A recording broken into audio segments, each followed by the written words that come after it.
How's it going, Alphas? Joe and Adam here with some pretty incredible people. Why don't you introduce yourselves?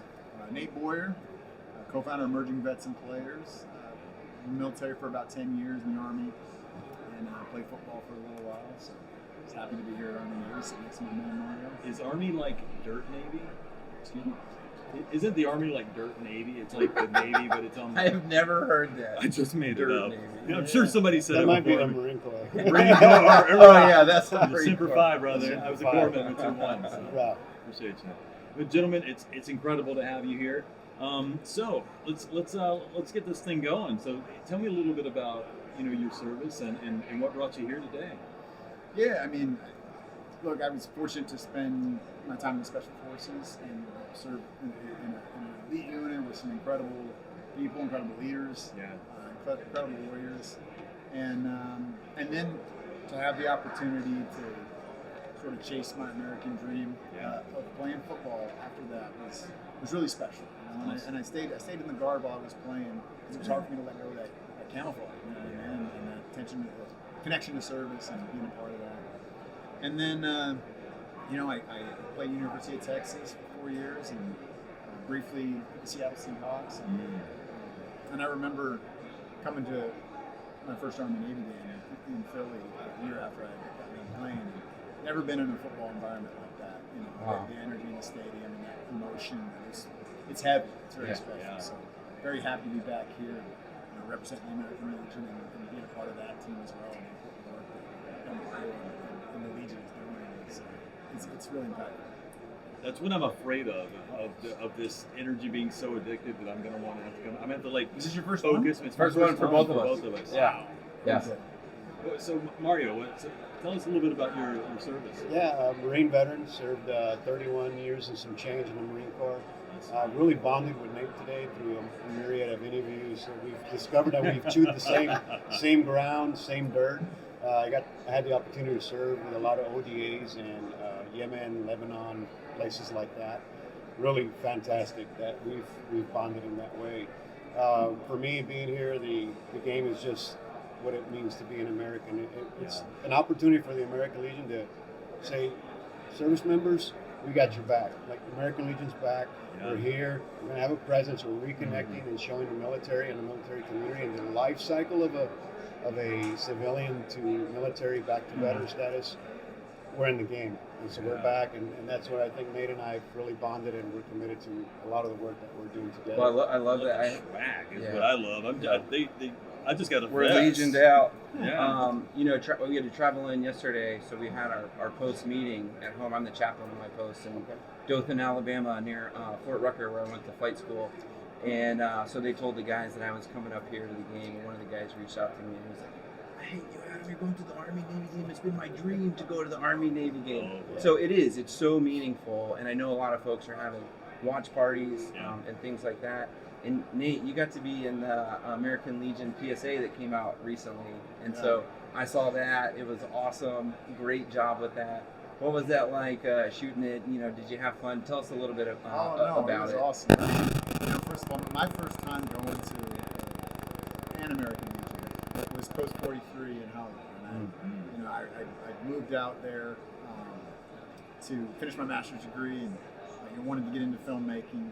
And just didn't realize how many vets would be out there in that community. And then to go to that post and recognize that legends like Clark Gable and Mickey Rooney and some of these guys who are heroes to me in different ways who are also in the military and are Legion members, in that history. It was really, really special. That was my first experience with that. And then, when I directed my first film called MVP about the organization, the genesis of Emerging Vets and Players, we filmed some of the scenes there at Post 43, and to be in, the classic, the bar there, and the theater, and this facility is incredible. It's such a special meeting place for us, because I didn't know when I was in, I wasn't thinking about being a veteran and what that's going to be like. Right. You're just like, it's like, at some level, it's like when you're getting out of high school or college, and you're just like, oh, I can't wait to just be done and get out of there. And then you're out of there, and a few weeks later, you're like, man, I miss it. And I miss the guys. I miss the camaraderie. Oh, and it happens fast. It happens real fast. You just, you get a week or two out of the,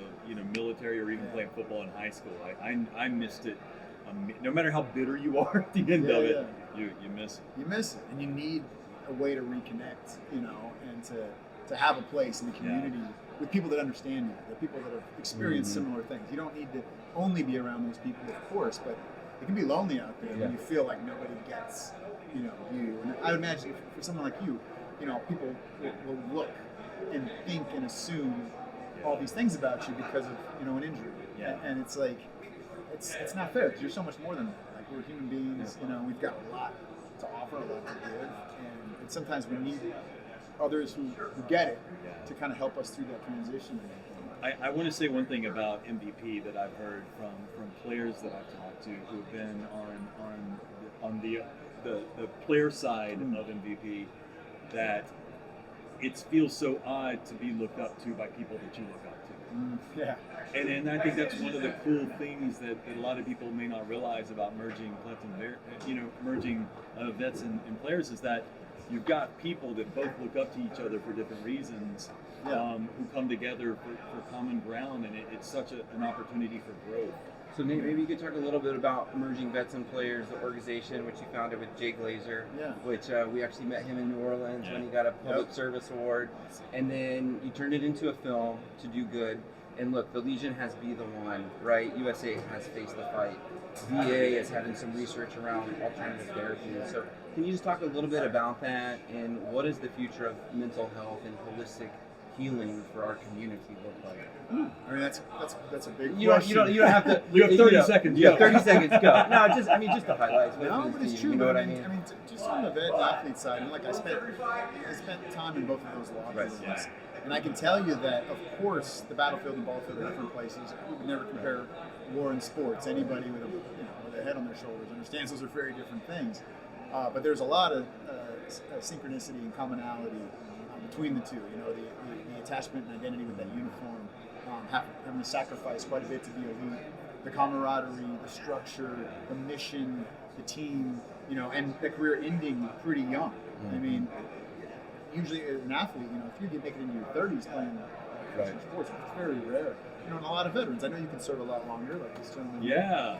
But still, it's different. It's not the same. It changes as you rise in rank. It's a different mission. You know what I mean? It's more almost like you're taking on a coaching role, and more of a leadership role versus being one of the guys on the front lines there. So it's there's challenges with that we need to navigate. And I think that it's cool that in the mental health conversation, that athletes and veterans, I think, are kind of growing together because they are heroes to each other. I mean, growing up, all my athletes when I was a kid, all my heroes were athletes when I was a little guy. And then you get up and you join the military and you realize how impactful and important that is. And you get out and you have those same athletes you looked up to. And I got to meet Franco Harris, and he took me aside and he was just like, I wanted to be a Green Beret more than anything. So I happened to be good at football, and it took me to these places, but that's what I wanted to be. And that was really special. That was cool to hear. So it's like, I'm his hero too. Wow. You know what I mean? So there's a cool connection there. And Mario, I it's a rite of passage as a Marine to be like, it's not what it used to be, the old Corps. But I think we can agree that focusing on mental health and seeing that improvement is not what we're talking about when we say we miss the old Corps or anything like that. And I'm 43, so I'm pretty young, but as far as being able to look back, I think that, I'd love to hear your take on as we're going to get this bad boy sound, because I'd love to hear your take on what you've seen out of these young men and watching them sort of grow into themselves and what mental health and paying attention to that has done specifically to the Corps. Yeah, so every generation of Marine thinks they're harder than the generations after. and you have to. Right. And we're all boot to the last generation of right. Marines anyways, right? Just the way it is. Such a nasty beast. So I've been on the job about 90 days now, and I've spent the bulk of my time doing a lot of work on preparing our legislative agenda. Yeah. First time I'm announcing it live right now. Oh, snap. Oh, yes. Our number one priority is called winning the war within.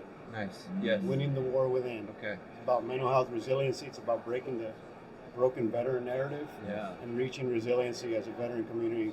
Take it to the next level of positivity and everything that falls within that, things that Nate's doing, that we're doing as a collective. And so we have to focus on the positive and the could-be's, the will-be's of our journey as veterans after the military. And so looking for new ways to achieve that. We spend billions of dollars every year, but the suicide rates are steady or rising. and now in the military, we're having increased suicides amongst the dependent and family community too.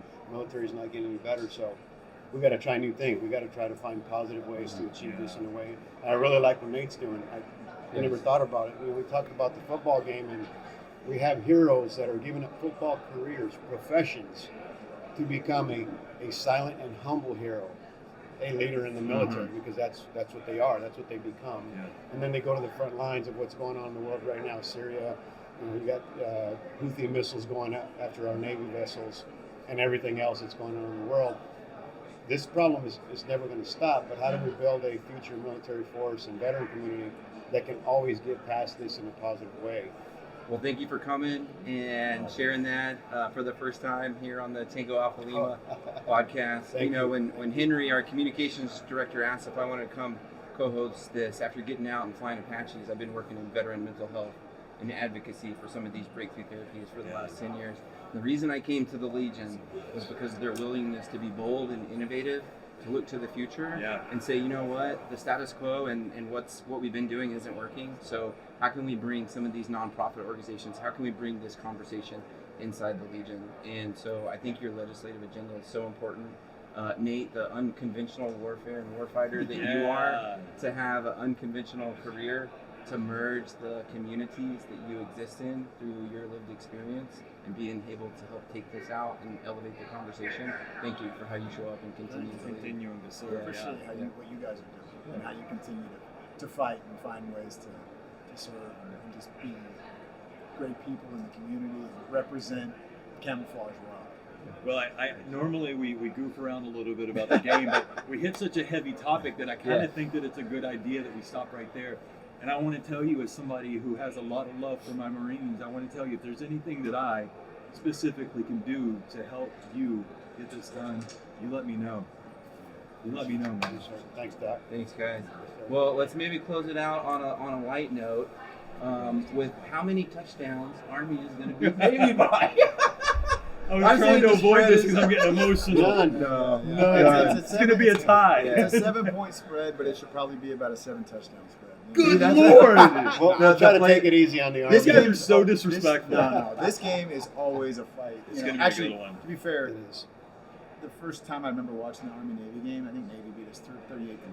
Yeah. So, like, Yeah. it was rough for a while, but it's been, records in go recent out the door years, when you in get recent down. years, it's been a battle. It's going to be hard fought this year. I love their uniforms this year. Yeah.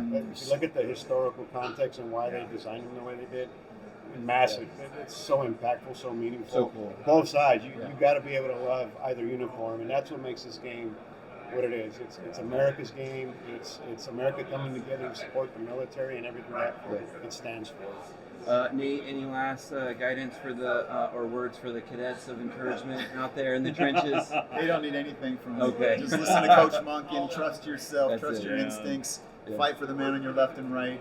And at the end of the day, just leave it all out there. Man. This is your last chance. This is your last time playing Navy. And I mean, everybody in the stands is supporting everybody on the field. Yeah. And everybody on the field is fighting for everybody in the country. Yeah. That's really cool. That is so just soak that in, enjoy it, and then go whoop some tail. It might be the one rivalry game where no one wants anyone to get hurt. You know, and It's that's true. like, you know, It's at the true. end of it, we want everybody to walk No. off the field. Exactly. Until they watch the new commercial that we put out for the American. That's Legion right. It was a version good of the commercial. football It was a game. good commercial. All right, guys. Nate Boyer, emerging vets and players. Mario Marquez with the American Legion. Thank you, gentlemen. Thank you. Thank you, Awesome. brothers. Thanks.